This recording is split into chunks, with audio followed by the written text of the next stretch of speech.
제 옆뒤에 있는 분들과 이렇게 인사하셨으면 좋겠습니다. 주 안에 안식합시다. 네. 분명히 우리가 그리스도인으로서 주일 새벽부터 또 밤까지 몸이 많이 힘든데 무슨 안식이냐 이렇게 생각하는 분들도 계시겠지만, 여러분, 우리는 그리스도 안에서 세상과는 다른 안식을 취하는 자들인 줄 믿습니다. 우리가 주 안에서 말씀에 묶여 있어야지만 세상에서 우리가 갈피를 벗어나지 않고 정말 어디로 나아갈 수 있을지, 마음을 어디다 둬야 될지 그렇게 안식함을 둘 수 있습니다. 그러니 여러분, 오늘도 말씀 붙잡으셔서 이 저녁에도 붙잡고 한 주간 승리하는 저와 여러분 되시길 바랍니다.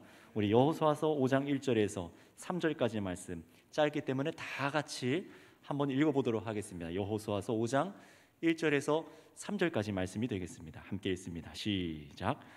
요단 서쪽의 아모리 사람의 모든 왕들과 해변의 가나안 사람들의 모든 왕들이 여호와께서 요단물을 이스라엘 자손들 앞에서 말리시고 우리를 건너게 하셨음을 듣고 마음이 녹았고 이스라엘 자손들 때문에 정신을 잃었더라. 그때에 여호와께서 여호수아에게 이르시되 너는 부싯돌로 칼을 만들어 이스라엘 자손들에게 다시 할례를 행하라 하시매 여호수아가 부싯돌로 칼을 만들어 할례산에서 이스라엘 자손들에게 할례를 행하라니라. 아멘. 자, 오늘 말씀 제목 앞에서 말씀해 주신 것처럼 사람들이 당신을 보고 놀라는 이유라는 제목으로 말씀을 나누겠습니다. 주일 오전에는 지금 여러분들이 듣고 계신 것처럼 교회가 무엇인지 교회의 청사진을 볼 수 있는 에베소서 말씀으로 쭉 계속 가고 있고요. 이 밤, 주일 밤에는 그렇다면 교회 공동체가, 하나님의 공동체가 어떻게 믿음의 전진을 해야 하는가, 여기에 대해서 계속해서 여호수아 신명기 앞에 말씀을 통해서 말씀을 나누는 중에 있습니다. 맥락이 같이 가고 있어요. 자, 그래서 오늘 이 시간에는요, 이 여호수아의 말씀을 통해서 하나님께서 자신의 백성들을 통해서 어떻게 세상을 우리들이 이기기 원하시는지, 저와 여러분들 그리스도인들은요, 세상과는 이기는 방법이 다르잖아요. 어떻게 이기기 원하시는지를 깨닫고 여러분에게 원하시는 삶을 정말로 믿고 살아낼 수 있기를 축복합니다. 하나님께서 말씀을 듣고 그대로 순종할 수 있는 이제 체질을 가진 새로운 백성들에게 이제 요단강을 건너게 하신 것이 이제 지난 이 여호수아 3장 4장의 말씀이었어요. 애굽에서 첫 번째 나왔던 세대들은 하나님 말씀을 그대로 순종하지 못하고 불신하는 자들이었죠. 결국 그들은 38년 다시 광야 생활로 돌아가서 그 자리에서 다 죽고, 이 다음 세대들 믿음의 말씀으로 그대로 순종할 수 있는 체질이 된 이 세대들이 이제 하나님의 명령에 따라 가나안 땅으로 들어갑니다. 그런데 어떻게 하나님께서 처음 전진하게 시키셨습니까? 제사장들에게 언약궤를 메고 요단 강가로 들어가게 하십니다. 그런데 먼저 물이 갈라진 것이 아니라 믿음으로 들어가서 발목에 물이 다 잠기고 나자 그제서야 상류부터 물이 그쳐서 요단강이 마르게 되고 하나님의 백성들이 다 건너갔다라고 하고, 그리고 거기서 12돌을 취해서 길갈에다가 세웠다라고 우리가 지난번까지 말씀을 보았어요. 여러분, 그 돌들을 세우게 하셨던 이유가 참 중요했는데요, 혹시 기억이 나시는 분도 계시겠지만 그렇지 않은 분들을 위해서 다시 말씀드리자면은, 왜 하나님께서 요단강에서 그냥 건너게 하신 것이 아니라 12돌을 가지고 와서 세우게 하셨습니까? 그것은 또 이런 놀라운 기적을 다시 바라고 또 똑같은 기적을 일으켜 달라라는 그런 의미라던가, 아니면은 놀라운 기적이 그때 일어났었지, 그때 엄청 놀라운 일이 일어났었지, 이걸 단순히 기억하기 위해서, 기념하기 위해서 단순히 12돌을 채우라고 한 것이 아닙니다. 종교심이 있는 사람들은요, 사람들에게는 종교심이라는 것이 있어요. 근데 이 종교심이 있는 사람들은, 특별히 더 있는 사람들은 쉽게 기적이라던가 초자연적인 현상들에 마음을 많이 빼앗기는 경우들이 있습니다. 놀라운 기적을 그래서 기념하고 또 마음을 더 다해서 그것을 또 찾아다니고, 계속해서 목말라서 뭘 찾고 다닙니까? 기적, 특별한 일, 초자연적인 현상들을 자꾸만 찾아다녀요. 그래서 뭐 관상기도라던가 아니면 어디 불 받게 해준다던가 그런 데 계속해서 갈구하면서 찾아다니는 겁니다. 정착하지 못하고요. 그러니 하나님께서 베푸신 이 기적을 의미를 알고 이것을 받아들여야 되는데, 이것을 왜 하나님께서 허락하시는지 잘 알지 못하기 때문에 자꾸만 그런 걸 찾는다는 거예요. 우리도 한번 생각해 봐야 될 것 같습니다.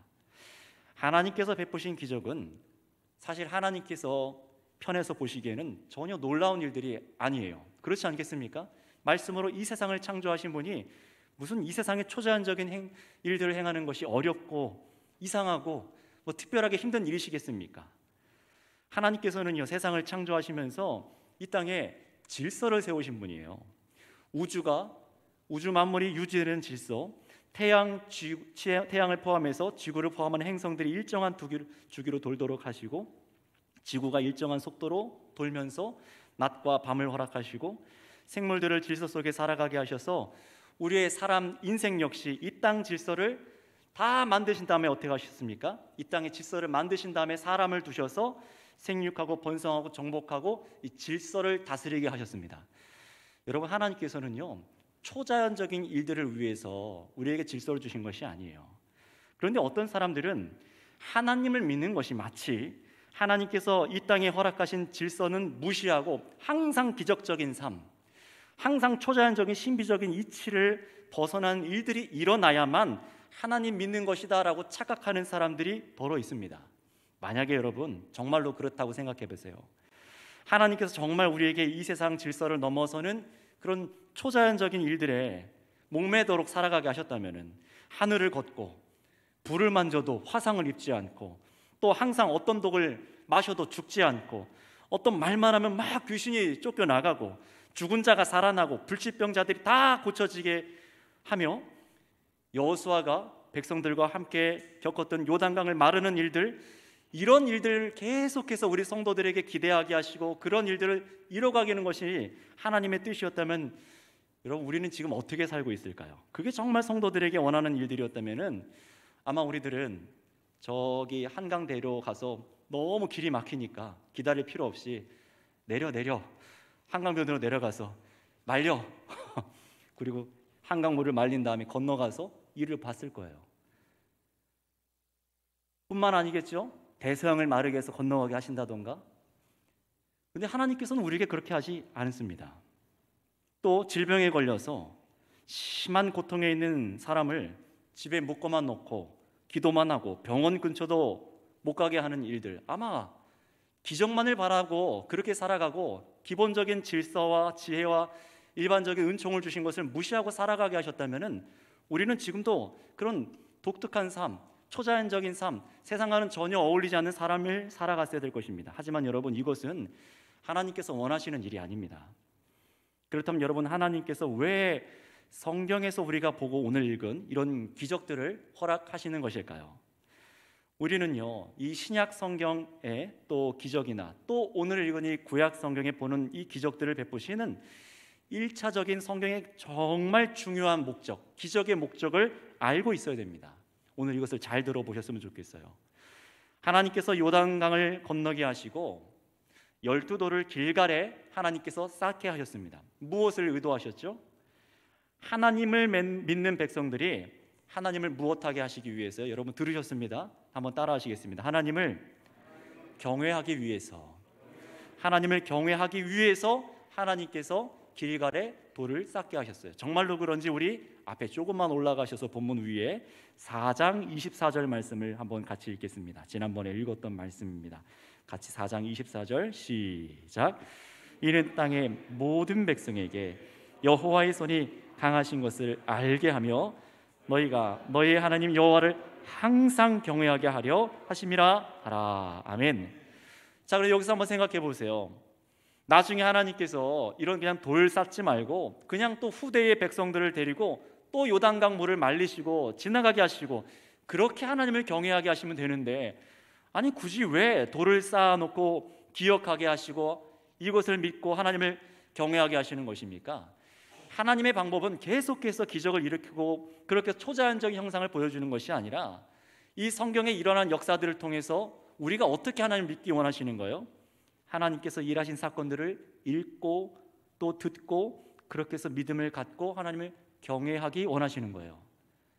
너무나 단순한 원리지만 우리는 이것이 납득하지 않을 때가 있습니다. 나에게도 이런 기적을 일으켜 주셨으면, 나에게도 이런 것을 보여줬으면 내가 하나님을 경외할 텐데.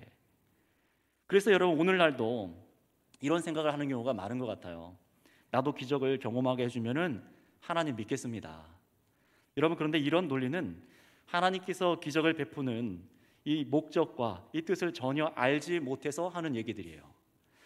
이런 신앙의 특별한 기적들, 체험들을 하는 경우가 사실 왕왕 있습니다.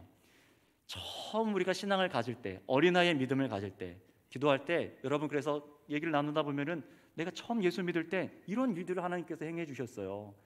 여러 가지 일들을 하나님께서 하십니다. 그런데 어느 순간 가면요, 하나님께서 매번 나에게 똑같이 그런 기적적인 일들을 경험하게 하시지는 않더라라는 것입니다.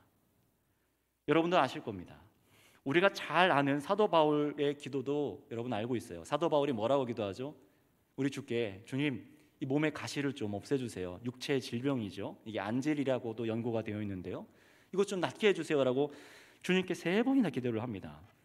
그러나 주님께서는 낫게 해주시지 않았어요. 기적을 베푸시지 않았습니다. 초자연적인 역사를, 신유의 은사를 행해 주시지 않았습니다.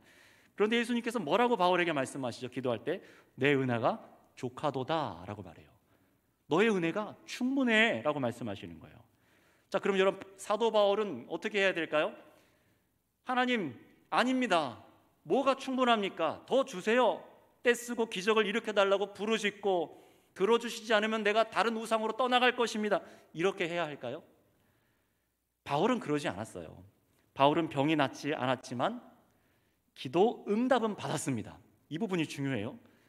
병은 낫지 않았지만 기도 응답은 받았습니다. 어떤 응답을 받았죠? 내 은혜가 족하도다 라고 가장 확고한 응답을 받았어요. 우리는 다 하나님의 뜻을 헤아릴 수는 없지만, 이게 왜 나에게 이런 일들이 일어나는지 알 수는 없지만, 주님께서 뭐라고 말씀하십니까? 너에게 가장 좋은 것을 둔 거야. 하나님의 계획이라면은, 하나님께서 가장 선하신 분이라는 것을 내가 정말로 신뢰한다면은, 그분께서 지금 나의 인생을 이끌고 계신 것을 믿는다면은, 내가 원하는 기적이 일어나지 않는다 할지라도 주의 말씀을 통하여서 나에게 허락하신 일이 믿어질 때 그것이 응답인 줄 믿습니다. 사도 바울은 거기서 응답을 얻었어요. 안심했던 거예요. 아, 그렇구나. 이거로 내가 더 이상 두려워하고 무서워하고 막 위축되어서 나는 이렇게 못하는 사람이야 라고 할 필요가 없구나 하고 다시는 주님께 구하지 않았다라고 합니다. 물론 여러분, 이 말이 모든 사람에게 다 질병이 그대로여도 좋다라고 말씀드리는 일반화시키는 것이 아니에요. 하나님께서는 사람마다 허락하시는 은혜가 다 있고, 어떤 병은 낫게도 하시지만 어떤 것은 그대로 두시기도 하신다는 사실입니다. 그것은 우리의 영역이 아니에요. 하지만 우리가 구할 필요는 있습니다. 여러분, 저와 여러분들의 삶도 마찬가지입니다. 어떤 것은 정말로 기적적인 상황에 저와 여러분들 거기다 두셔서 하나님의 역사를 만진받고 보고 체험하게도 하시지만, 더 많은 경우는요, 우리를 살아가게 하시는 이런 자연 질서, 일반적인 은총의 질서 속에서 하나님을 일하시는 것을 보고 의뢰하고 의지하며 따라가게 하셔서 우리의 영혼이 그 안에서 안전함을 누리도록 하시는 경험을 더 많이 주신다는 사실입니다. 여러분, 우리는 그래서 이것을 잊으면 안 됩니다. 하나님의 목적은 이 세상에 하나님께서 자신이 만드신 자연 질서, 일반적인 질서들을 파괴하고 깨뜨리는 그런 백성을 만드신 것이 아니라는 것이고요, 또 그런 사람만을 믿음 있는 성도, 뭐만 하면 막 기적을 일으키는 그런 사람을 성도라고 하지 않습니다. 예수님께서 뭐라고 말씀하시죠?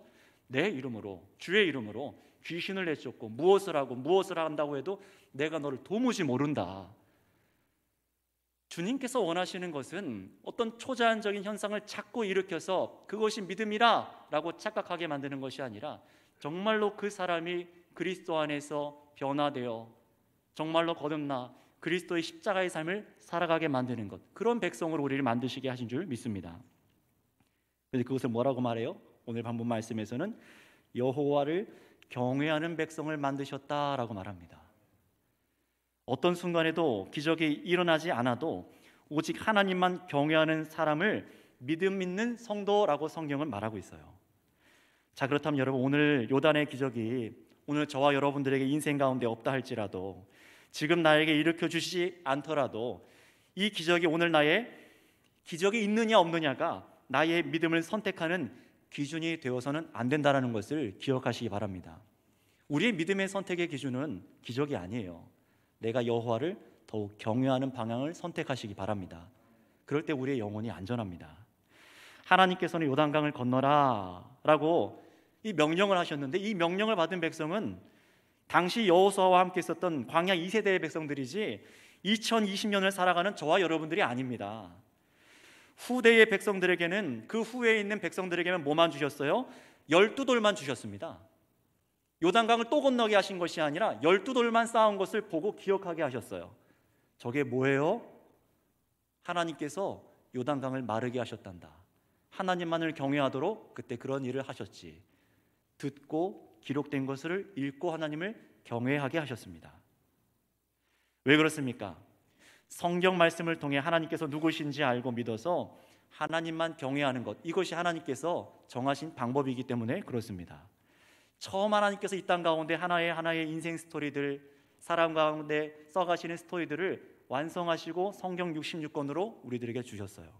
그래서 우리 개혁주의들은 어떻습니까? 오직 성경, 오직 성경이라고 말하는 부분이 있죠. 오직은에 여러 가지들이 있지만 오직 성경, 완전한 계시라는 거예요.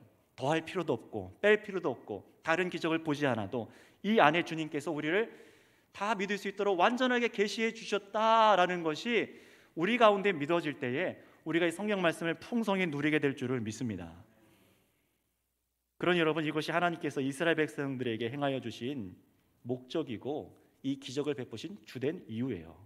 따라서 우리 성도 여러분들께 한 가지 꼭 강조를 드립니다. 기적에 목매지 마시기 바랍니다. 너무 간절하더라도 기적에 목매기보다 말씀을 믿고 말씀을 통해 하나님을 경외하시는 저와 여러분 되시기 바랍니다. 하나님을 경외하는 사실 그것 하나로 충분합니다. 여러분이 성경을 통해 하나님을 믿고 하나님과 그 아들 예수 그리스도를 믿어서 성령 안에서 하나님만을 경외하는 심령으로 변화되는 것, 이것이 일평생을 그렇게 경외함으로 사는 것, 사실 그것으로 충분합니다. 그러나 가끔 하나님께서는 우리에게 정말 큰 은혜로 한두 번 아니 몇 번 우리가 생각하지 못한 위기를 기적적으로 낫게 하시는 경우도 있어요. 저도 그런 체험이 있는 사람입니다. 그러나 똑같은 것을 계속 반복해 주시진 않아요. 왜요? 제가 이미 예수 그리스도를 저희 구주로 믿기 때문에 그렇습니다. 말씀으로 믿기 때문입니다. 그런데 여러분, 하나님께서는 이렇게 믿음으로 따라가는 자신의 백성들을 통해서 2차적인 일을 하세요. 첫 번째는 우리에게 하나님을 경외하는 일을 허락하셨다면은 하나님께서는 이런 놀라운 일들을 통해서, 이 믿음을 통해서 2차적인 어떠한 일도 하십니다. 그것이 뭐냐면은 바로 믿지 않는 세상 사람들이 하나님의 백성을 보고 놀라게 하시는 것, 이것이 바로 2차적인 일이에요. 여기에 오늘 포인트가 또 있는데요. 그냥 사람들을 놀라게 하는 것이 아니라 두 가지 측면으로 놀라게 하세요. 첫 번째는 세상으로 하여금 하나님을 믿는 백성을 통해서 하나님이 정말 누구신지 저들을 통해 알고 또 하나님을 깨닫도록 경외하도록 우리를 통해서 일하시는 이 첫 번째 이유가 있고요. 아, 정말 하나님이 살아계시구나 믿게 하기 위한, 경외하기 위한 놀라움이 있고요. 두 번째가 이유가 있어요. 어떤 것이냐면은 오히려 이런 기적과 여러분들, 저와 여러분들의 믿음의 삶을 보고서 오히려 저 세상 사람들이 더욱 마음을 완악하게 만들어서 그런 자들을 하나님께서 심판하시는 목적으로 또 하나님께서 믿음의 사람들의 삶을 사용하시기도 한다는 사실입니다. 계시록 말씀을 들으신 분들은, 잘 들으신 분들은 이 부분 이해하실 거예요. 믿음은 무엇입니까? 하나님을 경외하는 믿음 역시 하나님께서 우리에게 주신 선물인 줄 믿습니다. 그러나 분명한 것은 이 믿음은요, 아무런 성경 말씀도 안 들었는데 누가 신내리듯이 안수해서 그렇게 믿음을 주는 것이 아닙니다. 하나님께서는 질서의 하나님이세요. 분명 성령을 부어주셨던 사도들과 사도 바울에게도요, 진리를 선포하게 하시고 구약과 예수 그리스도의 복음의 메시지들을 선명하게 말씀하고 나서 거기에 하나님께서 어떻게 하십니까? 성령의 은혜를 부어주셔서 예수 그리스도를 믿게 하신 줄을 믿습니다. 결코 그냥 초자연적으로 기적적으로 아무런 복음도 얘기하지 않는데 그냥 안수하여서 이상한 방언을 해서 사람들을 믿게 하고 낫게 하는 것이 아닙니다. 여러분, 그런데 이런 믿음으로 순종해서 나아가는 사람도 하나님께서 참으로 도우시지만 여러분이 믿음으로 순종해서 나아갈 때 분명히 여러분 주위에 있는 사람들에게도 주님께서 역사해 주신다는 사실이에요. 우리는 그래서 오늘의 삶, 내일 또 세상으로 나아가는 사람들을 오늘 이 말씀을 통해서 어떻게 우리가 살아가야 되는가를 보셔야 돼요. 자, 오늘 본문 5장 1절을 보시면은요, 이스라엘 백성이 요단을 마른 땅으로 기적적으로 건넌 것을 누가 들었다고 합니까? 누가 들었죠? 요단의 서쪽 아모리 사람들의 모든 왕들, 가나안 사람들의 왕들이 이 이스라엘 하나님께서 요단을 말리시고 백성들을 건너게 하셨다라는 소식들을 이 가나안 땅에 있는 사람들이 들은 거예요. 근데 그 반응이 무엇이냐면은 마음이 녹았다라고 합니다. 이 소식을 듣고 너무 놀란 거예요. 이스라엘 자손들 때문에 정신을 잃었다라는 표현은 완곡한 성경의 표현인데요, 이게 무슨 말입니까? 이미 가나안 땅의 사람들은 전쟁에 졌다라고 말하는 겁니다. 언제요? 하나님께서 일하심을 듣고 이미 이들은 마음이 녹아서 졌다라고 말하는 겁니다. 언제부터 진 겁니까? 하나님께서 저 가나안 땅을 이스라엘 백성들에게 주시기로 했을 때부터 이미 가나안 땅 사람들은 패배했던 거예요. 그런데 문제가 뭡니까? 38년 전에 이미 이들이 무너졌어야 됐지만은 이제서야 이 가나안 지역의 왕들과 사람들이 두려워하기 시작한 거예요. 왜요? 왜 이렇게 된 겁니까?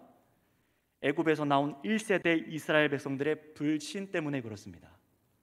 하나님이 이미 주시기로 한 삶의 영역들이 있으실 거예요. 여러분에게 하나님께서는 풍성히 항상 주시기 원하십니다. 그러나 왜 그것을 저와 여러분들이 누리지 못하는 경우가 생기느냐? 하나님을 불신하기 때문입니다. 그리고 38년이라는 광야 생활 동안 낮추시고 인생을 깎아 낮추셔서 그제서야 백성들이 말씀에 순종하는 사람들로 만드셔서 믿음의 순종으로 요단강에 한 발을 들여놨을 때 그때 하나님께서 이기게 하신 줄을 믿습니다. 여러분, 그러니 사실 저 이방 나라 사람들이 보기에는 어땠을까요? 38년 전에 분명히 자기들 앞에 와가지고 쳐들어올 것 같이 하더니 두려워 떨고 도망갔잖아요. 여호와 하나님을 믿는다는 이스라엘 백성들이 얼마나 가소롭게 느껴졌겠어요. 애굽을 가르고 홍해를 가르고 와가지고 살아난 백성들, 야, 뭔가 있나 보다 했는데 왔다가 도망갑니다. 자기들 스스로 메뚜기 같다고 여기 도망가요. 어떻게 보였겠습니까? 너무 하찮게 보이지 않았겠습니까? 그런데 지금 38년 후에 믿음에 순종하는 백성들 때문에 상황이 역전되었습니다. 사실 이스라엘 백성들이 38년 동안 광야에서 군사력이 더 늘거나 무기가 많아진 것, 그런 것도 아니에요. 기술이 더 좋아진 것도 아닙니다. 오직 저들을 두렵게 한 것은 하나님이신 줄을 믿습니다. 저들을 두렵게 하는 건 하나님이에요. 우리들의 기술과 여러분들의 어떤 언변이라던가 나를 잘 꾸미고 내가 저 사람 앞에 어떻게 행동해서 사람을 두렵게 만들고 일을 진행하는 것이 아니라 내가 믿음으로 순종할 때 하나님께서 역사하여 주셔서 하나님께서 그들을 두렵게 하신다는 사실입니다. 이것이 성경이 계속해서 증언하고 있는 얘기죠. 믿는 백성들의 순종 앞에 요단강을 마르게 하시고 이곳으로 이스라엘 백성들로 하나님을 경외하게 하셨을 뿐만 아니라 1차 목적, 그 다음에 동시에 2차 목적으로 이스라엘 백성들이 생각지도 못한 방법으로 세상 사람들을 놀라게 하고 두렵게 떨게 한다라는 사실이에요. 믿음의 원리가 필요해요. 순종의 원리가 없으면 이런 일이 일어나질 않습니다. 왜 내 삶에는 신앙의 뜨거운 일들이 일어나지 않을까? 왜 내 마음 안에는 경외함이 일어나지 않을까? 왜 내 주위에는 하나님의 역사가 일어나지 않을까? 믿음의 순종이 있는가 없는가 점검해 보시기 바랍니다. 그래서 여러분 생각해 보세요. 여러분 주위에 있는 믿지 않는 사람들은 지금 여러분들을 보고 어떻게 생각할까요? 여러분을 보고 놀랍니까? 아, 깜짝아. 무엇을 보고 놀랍니까? 여러분을 보고 놀란다면은 무엇을 보고 사람들은 놀랄까요? 나에게는 특별한 기적이 일어나지 않아서요, 목사님, 믿지 않는 사람들이 저를 보고 별로 놀랄 만한 게 없어요. 혹시 이렇게 생각하는 분 계십니까? 막 사업이 잘 돼서 돈방석에 막 앉고 갑자기 기적적으로 불치병이 막 낫거나 내가 기도할 때 다른 사람에게 막힌 일들이 막 풀어지는 그런 일들이 저에게는 없는데요. 이런 생각을 갖고 계시다면 한번 잘 생각해 보시기 바랍니다. 여러분들께서 세상 사람들에게 보여주시고 싶은 것이 무엇입니까? 세상 성공입니까? 예수님입니까? 구분하셔야 돼요. 무엇으로 세상 사람들을 놀라게 하려는지를 여러분 생각해 보세요. 특히 우리 청년들 더욱 그런 기술과 세상의 일들을 연마하고 있는데 내가 무엇으로 다른 사람들에게 무엇으로 내가 사람들을 놀라게 하려고 하는가? 무엇을 보여주려고 하는가? 고3 수능생들도 이 자리에 있지만 생각해 보세요. 내가 세상에 나가서 무엇을 보여주기 원해요? 높은 시험 성적입니까? 무엇입니까? 예수 그리스도여야 되겠죠. 믿지 않은 가정보다 내가 더 많은 돈을 버는 것, 믿지 않은 가정보다 내가 더 사업이 잘 되는 것, 믿지 않은 가정보다 우리 가정이 믿는 가정이 더 건강한 것, 믿지 않은 사람보다 우리 가족이 믿어서 더 똑똑한 것, 사회에서 잘 사는 것, 혹시 이런 것들을 보여주기 원하십니까? 그래서 내가 예수를 믿으니 이런 것들이 너무 잘 되니까 당신들도 예수 믿어야 되지 않겠습니까? 라고 한다면요, 과연 그 사람들이 여러분을 보고 놀라고 정말 그럴 수 있냐고, 그래 나도 한번 교회 나가볼까요? 그렇게 해서 정말 나올까요? 요행으로 그런 사람들이 한두 번 나와볼 수는 있겠지만 곧 그들은 실망하고 다른 면으로 놀라서 돌아갈지도 모릅니다. 헌금 드리고 나도 기도 제목 써서 올렸는데 저 앞에 목사가 분명히 예배 때 봉헌도 했는데 왜 내가 바란 기적은 일어나지 않는가? 그리고 교회는 그들이 믿는 하나님 때문에 다 잘 되는 사람만 그 안에 있어야 되는데 왜 그렇지 않은 것이지? 하나님이 살아계신가? 어떤 사람은 차별하시는 건가? 그렇게 실망하고 하나님을 더 오해하게 됩니다. 그리고 놀라죠. 구원자이며 평생 믿고 따라야 될 예수님이란 분이, 아니 알고 봤더니 로마 처형 십자가에 매달려 죽으신 분이라고 하고, 제자들과 사도들 역시 좋은 땅과 좋은 노후를 얻은 것이 아니라 교회를 위해, 복음을 위해 헌신하다가 순교당한 것을 보고 놀라서 도망가는 겁니다. 내가 예수 믿으면 저렇게 된다고? 여러분, 극단적인 얘기 같아 보이시지만 정말로 현대 교인들, 현대 믿지 않는 사람들 속에서 일어나고 있는 일들입니다.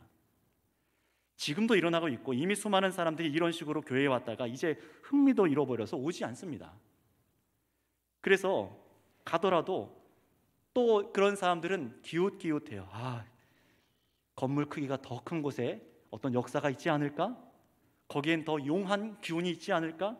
뭔가 성공하는 비결이 있지 않을까?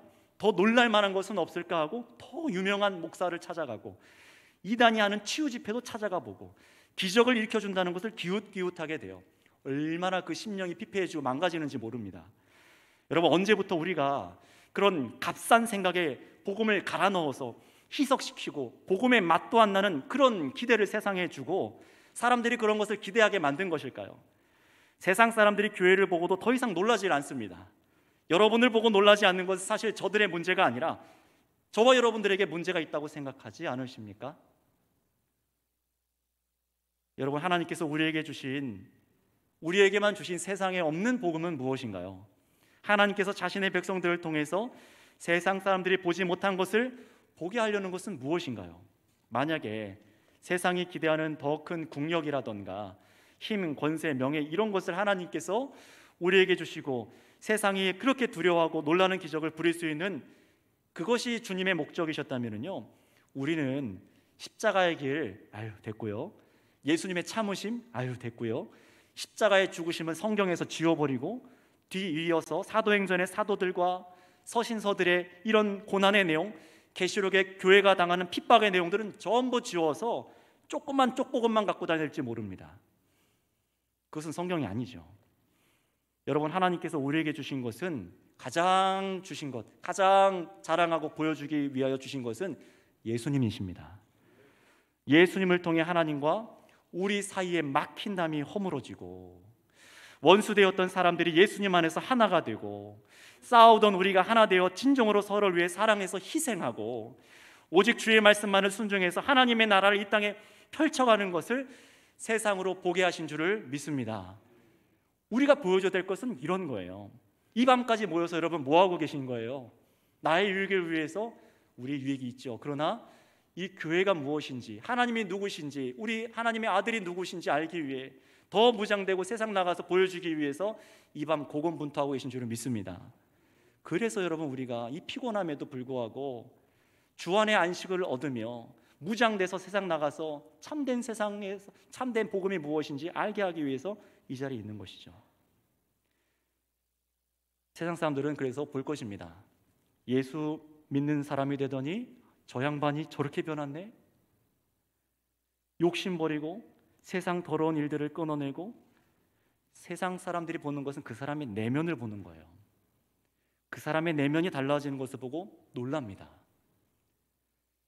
여러분, 세상 사람들은요, 여러분들께서 그 믿지 않는 사람들이 자신들보다 더 많이 물질을 갖고 잘 풀리는 것을 보고 여러분을 놀라거나 우리가 믿는 하나님을 두려워하지 않습니다. 이제는 그런 세대도 아니에요. 만에 하나 그런 사람들이 있다고 해도 정말로 세상을 놀라게 하는 것은 다른 데 있습니다.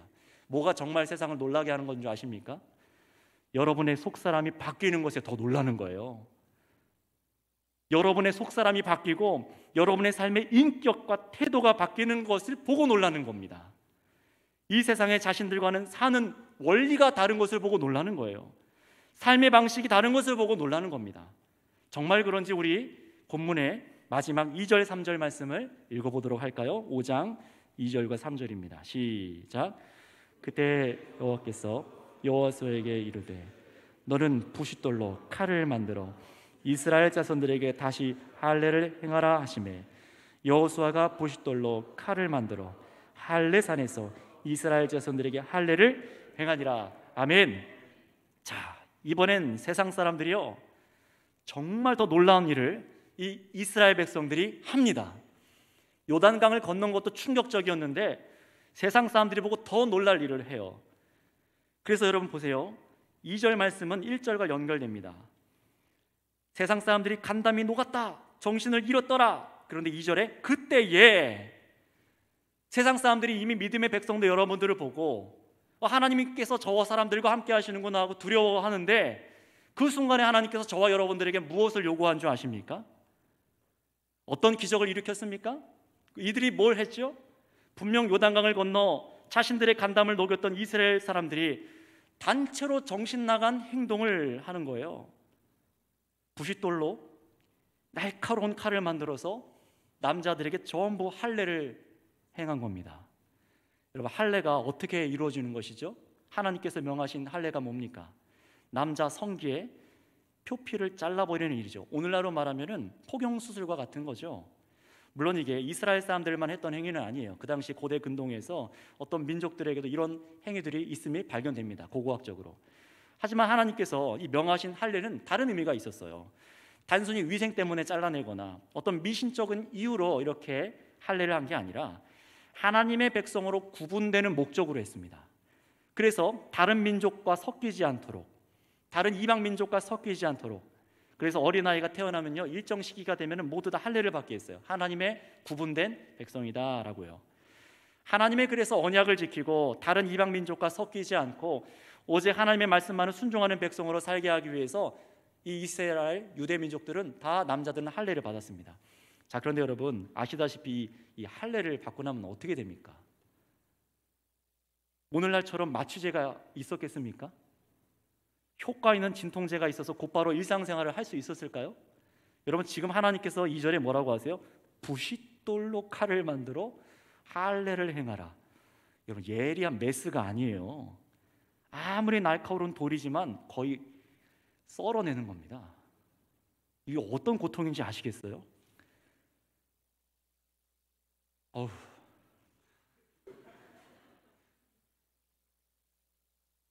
여러분, 그 고통과 상처는 아무는 게 보통 일이 아니에요.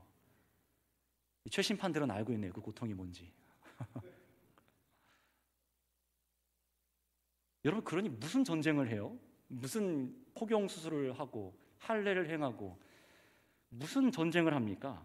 그래서 8절에 보시면은 이 할례를 전부 행하고 나서 백성들이 자기 처소에서 낫기를 기다릴 수밖에 없었다라고 합니다.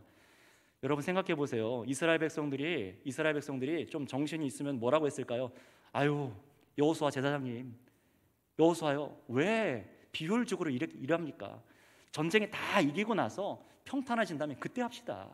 무슨 상황도 안 좋은데 할례입니까? 충분히 그럴 수 있지 않았겠어요? 그러나 어떻게 했습니까? 이스라엘 백성들은 그 자리에서 할례를 다 받았습니다. 그런 여러분, 저 가나안 사람들이 놀래 자빠지는 거예요.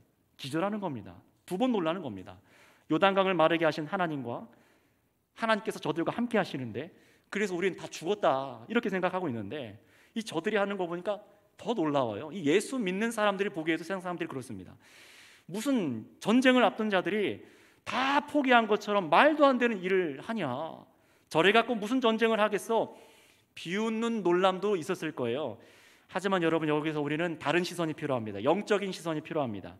세상 사람들이 이렇게 무식하게 백성들이, 이스라엘 백성들이 보일 정도로 순종하는 성도들, 오늘날 보세요. 저와 여러분들도요, 하나님 말씀에 정말 세상 사람들 보기에 무식해 보일 정도로 순종하고 그대로 따라가려고 하는 여러분들을 그냥 막 비웃을 것 같지요?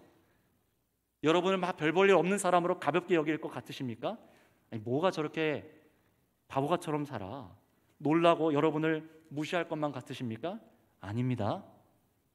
오히려 정말 성경의 말씀대로 살아서 하나님이 누구신지 선명하게 살아내는 사람은 그들이 두려워합니다. 아멘이십니까? 이것을 보실 줄 아셔야 돼요. 많은 분들이 믿지 않은 남편과 아내, 믿지 않은 부모님 사이에서, 믿지 않은 직장에서 두려워하는 이유들이 있어요. 내가 이렇게 하면은, 말씀대로 하면은, 오늘 설교대로 들은 대로 하면은 어떤 일이 일어날지 아니까요. 두려워하는 거예요. 하나님을 경외하기보다 그 자리에서 무너지는 겁니다. 여러분, 그러나 믿음의 원리로 선명하게 살아갈 때에, 계속 그런 일관되는 삶을 살아갈 때에 하나님께서 어떤 마음을 주십니까? 믿지 않는 자들에게 하나님을 두려워하는 마음을 주시는 것을 기억하시기 바랍니다. 하나님은 항상 그런 식으로 역사하셨어요. 믿음의 원리로요. 여러분, 이 가나안 땅 백성들이 소름 끼치지 않았겠어요? 하나님의 말씀이라면 뭐든 순종하는 사람들, 하나님의 말씀이라면 철저하게 순종하는 사람들, 분명 세상에서 손해를 볼 것 같은데, 그러면 망할 것 같은데, 말씀대로 죽으면 죽으리다 하는 이런 사람들을 보면서 두려워하는 거예요. 여러분, 그래서 어떻게 됩니까? 뒤에 가서 정말로 이 사람들이 간담이 다 녹아서 전쟁에 패합니다. 이런 말씀을 듣고, 설교를 듣고 돌아가서 담배 피고 술 마시고 또 거짓말하고 법을 어기고 거친 욕설을 하고 낮아지지 않는 그런 성도를 보고는요, 세상 사람들이 전혀 두려워하지 않습니다. 자신들과 별로 차이가 없기 때문에 그런 성도들은 두려워하지 않아요. 하지만 말씀대로 사는 사람, 오직 믿음으로 말씀대로만 사는 사람은 두려워합니다. 저의 경험이기도 하고 여러분들의 삶에 있는 간증이기도 할 거예요. 물론 핍박도 따라옵니다. 하지만 끝에는 하나님께서 역사함이 있더라라는 것입니다. 물론 세상 사람들이 다른 의미로 교회 다닌다고 하는 사람들을, 다른 의미로 교회 다니는 사람들을 놀라기도 해요.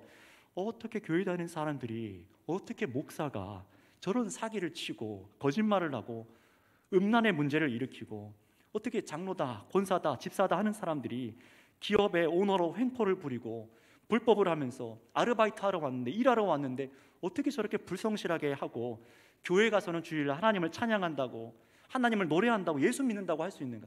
이런 의미로 놀라요. 마태복음 14장에 가서 보시면은 세례자 요한의 죽음을 당하는 장면이 기록되어 있는데요, 이 헤롯이라는 사람이 자기 동생과 결혼한 헤로디아라는 여자가 있어요. 그런데 어떻게 합니까? 이 헤로디아랑 자기가 결혼해버려요. 이것을 보고 하나님의 사람 세례자 요한이 죄를 지적합니다. 잘못이다, 죄다, 하나님 앞에 무서운 죄다. 어떻게 됐을까요? 헤롯이 이 사람을 하나님의 선지자로 알고 두려워해서 그를 죽이지는 못합니다. 하나님께서 행하신 일이에요. 삶이 다른 거예요. 세상 사람들이 보기에도 삶이 다른 거예요. 저 사람 정말 하나님이 함께 계시는 사람 같아, 정말 하나님께서 함께 하시는 사람 같아. 여러분, 그런 삶의 모습을 보이는 저와 여러분들 되시기를 축복합니다. 이런 비슷한 기록은 신약 성경 곳곳에 많아요. 예수님의 복음을 증거하실 때 주님의 가르침에 사람들이 놀라고 예수님의 정체가 드러나는 순간 제자들은 두려워하고 놀랍니다. 하지만 늘 그렇지는 않았어요. 예수님을 죽이려 하는 사람들은요, 예수님을 더욱 미워하고 죽이려 하고 계속해서 예수님을 따라다니면서 어떻게든 관계를 꾸립니다. 왜 그랬을까요? 분명히 두려워하는 사람도 있는데요, 한편에는 이런 사람들도 있어요. 계속해서 예수님을 죽이려 하고, 여러분들이 믿음의 삶을 살아가는 것을 보고 끔찍하게 싫어하는 사람들이 있습니다. 왜 그럴까요? 자신들이 틀렸으니까요. 자신들의 죄악에 민낯이 저들의 빛 대신 예수 그리스도의 복음 때문에 드러나기 때문에 그게 싫은 거예요. 그래서 보시면 복음이 선명할 때에, 말씀의 순종이 확고할 때 일어나는 세상의 반응은 여러분과 하나님을 두려워하고 놀라는 반응이 한 가지가 있고, 또 한 가지 반응은 뭐예요? 자신들의 죄악을 감추기 위해서 믿는 자들을 핍박하는 것입니다. 이 두 반응으로 나눠집니다. 여러분들은 어떤 것을 겪고 계십니까? 아무것도 없다면은 내가 참으로 하나님 말씀에 순종하고 있는가? 오늘 이 밤 돌아보셔야 됩니다. 말씀에 순종이 없다면 아무런 일도 일어나지 않습니다. 사실 아무 일도 안 일어나는 것이 아니라 영적으로 패배하고 또 광야 38년의 시간과 같은 시간을 다시 들어가야 될 상황일 수도 있어요. 하지만 여러분, 하나님 말씀에 순종하면은 반드시 세상은 놀라게 되어 있습니다. 여러분들께서 하나님의 순종함을 보고 놀랍니다. 그런데 여러분, 그때 하나님께서 일하고 역사하시는 것을 믿으시기를 바랍니다. 정말로 이것을 믿으셔야 돼요. 원수를 때리거나 믿지 않은 사람이 정말 복음에 굴복되거나 아니면 더욱 완악하게 하여 하나님께서 심판하시거나, 여러분, 그것은 하나님의 소관이에요. 우리의 소관이 아닙니다. 우리가 해야 될 것은 뭐예요? 하나님 말씀에 오직 순종입니다. 여러분, 우리 선교회에도 나아가는 원리가 동일합니다. 이 땅에 이 이스라엘 백성들, 그때의 이스라엘 백성들과 우리가 살아가는 원리가 다를까요? 같습니다. 모든 이 땅의 교회도 같습니다. 참된 교회라면 절대 요행으로 세상이 보고 놀라기 원하는 세상 방법을 성공 방법으로 내세우고 그렇게 해서 교회로 오라고 하고 그렇게 교회가 복받는 곳이라고 말하지 않습니다. 예전에 말씀드렸잖아요. 예전에 알바천국이라는 사이트에 광고가 올라왔습니다. 교회에 참여하면 알바비 10만 원. 실제로 있었던 일입니다. 그렇게 해서 전도를 하려고 하는 거예요. 돈 좋아하니까 알바비 줄 테니까 딴 데서 일하지 말고 돈 받고 예배 드리고 예수님 만나라. 의도는 좋지만 방법이 성경적이지 않죠. 절대로 예수님 못 만납니다. 그런 사람들은 또 그런 것만 찾아다닙니다. 하나님의 특별한 은혜가 아니면 깨어질 수가 없어요. 여러분, 우리가 하는 방법은 오직 하나님께 순종으로만 이루어지는 것을 믿으시기 바랍니다. 우리의 관심과 목적은 하나님께 순종이어야만 해요.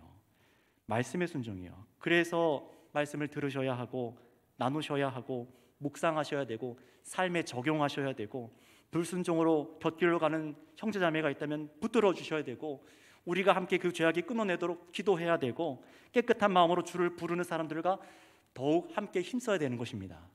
이것이 저와 여러분들이 살아가는 방법이에요. 따라서 여러분, 말씀을 좀 마무리할게요. 사람들이 여러분을 보고 놀랍니까? 무엇을 보고 놀라고 있습니까? 여러분의 말씀을 향한 순종에 놀라고 있습니까? 말씀대로 올곧게 걷는 것을 보고 여러분을 보고 놀랍니까?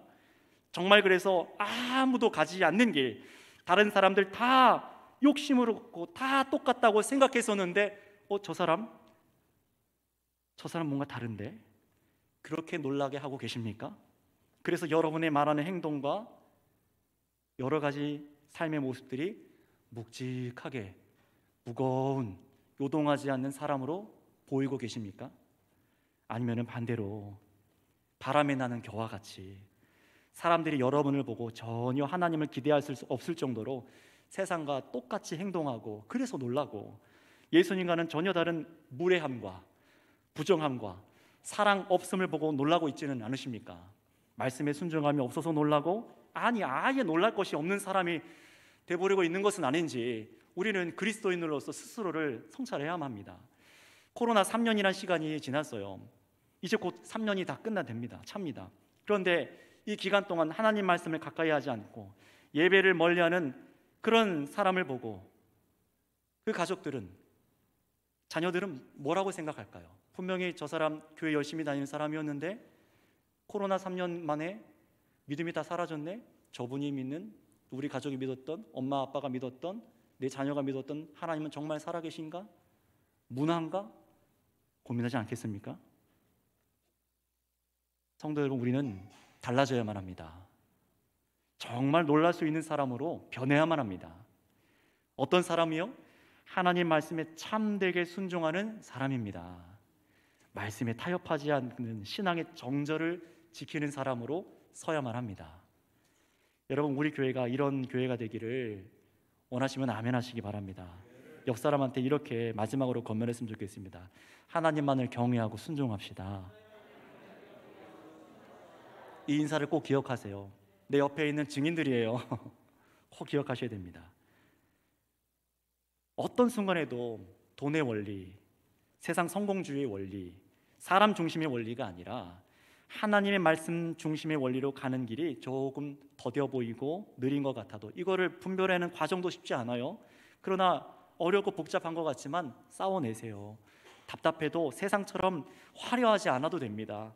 말씀에서 벗어나지 않는 그 길로 가시기를 선택하시길 바랍니다.